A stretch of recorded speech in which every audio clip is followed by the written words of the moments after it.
Welcome to this lesson. In this, we're going to address usage, rates, and your bill. Let's be really honest here. What we all really care about is the cost of our electricity, and that's because we open up a bill every month and it takes up a pretty decent share of our household budgets. In fact, in Canada and the US, we use some of the most in the whole world.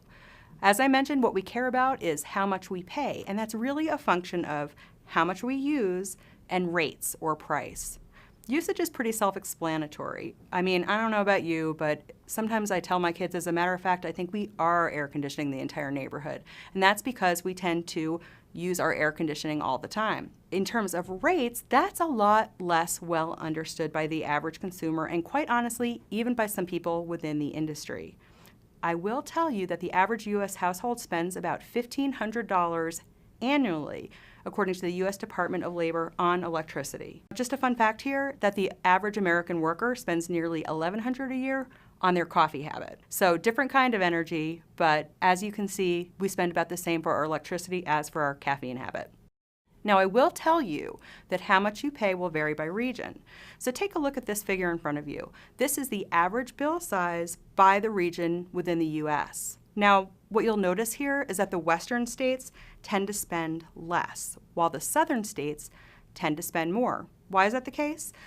Well, think about it. They use more air conditioning for cooling, and they also use more electricity for heating, and they have bigger, newer homes. Cooling and heating bigger homes means more energy use. Now, want a little trivia? Do you know who has the highest bill? The folks in Louisiana. The lowest? Hawaii. So now I'm going to show you another figure, and that's how we use electricity. Where does all this money go? It might feel like you are charging your laptop or cell phone all the time. I know I do. That's how I feel. But really, it only represents 2% of your electricity use. It's really cooling, so it's AC that represents 13% of the average customer's usage.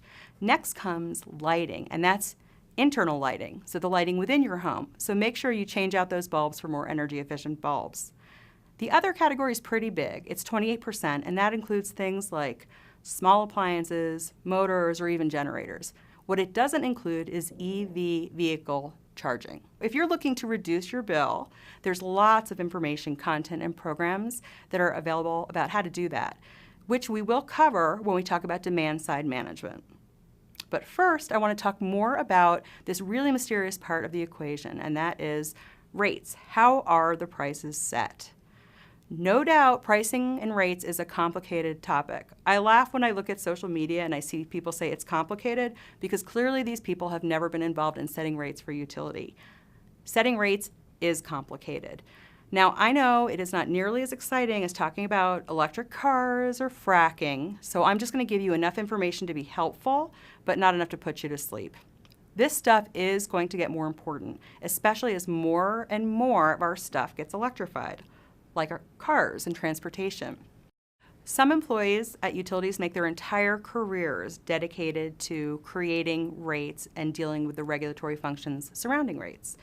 And in the regulatory arena, there are actually experts that spend most of their time looking at the rates of electric utilities and some other utilities. If you remember from our crash course earlier on, when we looked at the history of utilities, you know that they were natural monopolies and they were set up that way on purpose. And that was because it'd be really expensive to duplicate the infrastructure. Imagine running sets and sets of wires for every company down the street. Very hard to maintain, very expensive.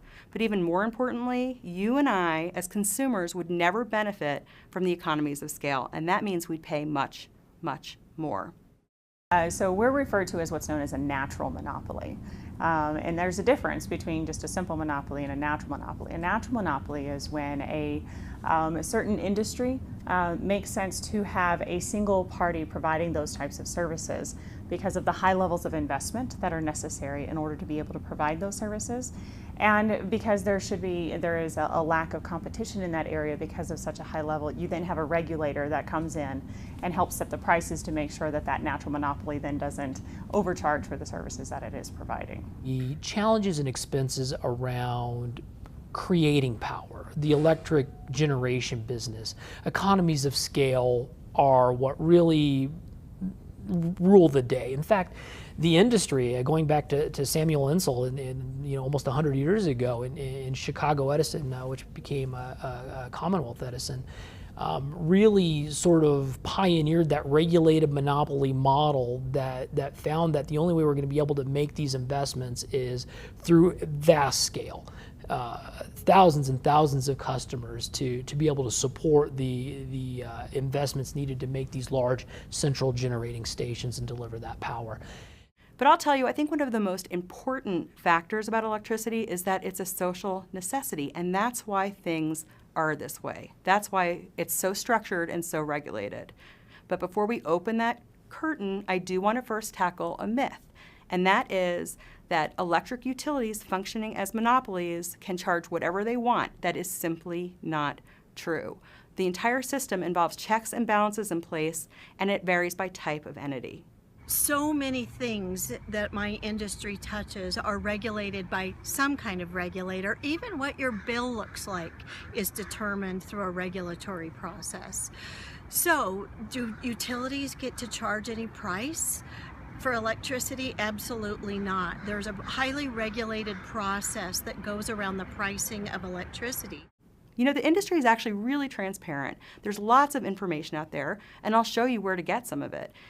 And people who are willing to look can access that information and really detailed data, and they're also able to participate in the process. That's how it's set up.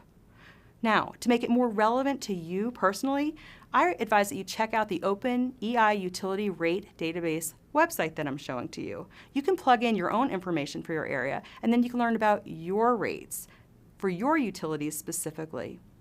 In the next lessons, I'm going to tell you more about the whys behind the way things are. What I mean by that is I'm going to tell you about the regulatory agreement that has been formed and that's still largely in place. And I'll also tell you more about why rates work the way they do and how this system that's in place with the checks and the balances helps protect consumers.